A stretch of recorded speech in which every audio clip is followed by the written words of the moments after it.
ইরানের উপর ইসরায়েলি হামলা সমর্থন করবেন মার্কিন প্রেসিডেন্ট ডোনাল্ড ট্রাম্প যদি তেহরান মার্কিন পরমাণু চুক্তি অমান্য করে। গত বছর ডিসেম্বরে ইসরায়েলের প্রধানমন্ত্রী বেঞ্জামিন নেতনিয়াহুকে এই আশ্বাস দিয়েছিলেন ট্রাম্প। ইরান আমেরিকা যুদ্ধ পরিস্থিতির মধ্যে সম্প্রতি এই রিপোর্ট সামনে এসেছে।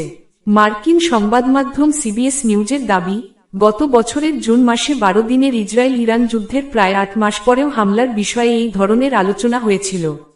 উল্লেখ্য, ইসরায়েলের পাশাপাশি গত বছরের যুদ্ধে মার্কিন যুক্তরাষ্ট্র ও ইরানের পারমাণবিক স্থাপনাগুলিতে হামলা চালায়। উদ্দেশ্য ছিল তেহরানের পরমাণু শক্তিধর হওয়ার স্বপ্নকে ধ্বংস করা। সিবিএসের দাবি, নতুন করে ইরানে যদি ইসরায়েল হামলা চালায়, সেক্ষেত্রে আমেরিকান ভূমিকা হবে আকাশেই বিমানের জ্বালানি ভরতে সাহায্য করা এবং ইরানের প্রতিবেশী দেশগুলির আকাশসীমা ব্যবহারের অনুমতি আদায় করা।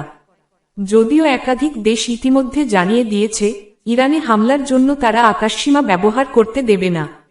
আমেরিকার বিদেশ দপ্তরের প্রাক্তন সহকারী সচিব সেলেস্টি ওয়াল্যান্ডার স্পষ্ট জানিয়েছেন, ইরানের সঙ্গে আমেরিকার কূটনৈতিক আলোচনা যদি ব্যর্থ হয় তাহলে সরাসরি যুদ্ধের পথে হাঁটবে ওয়াশিংটন।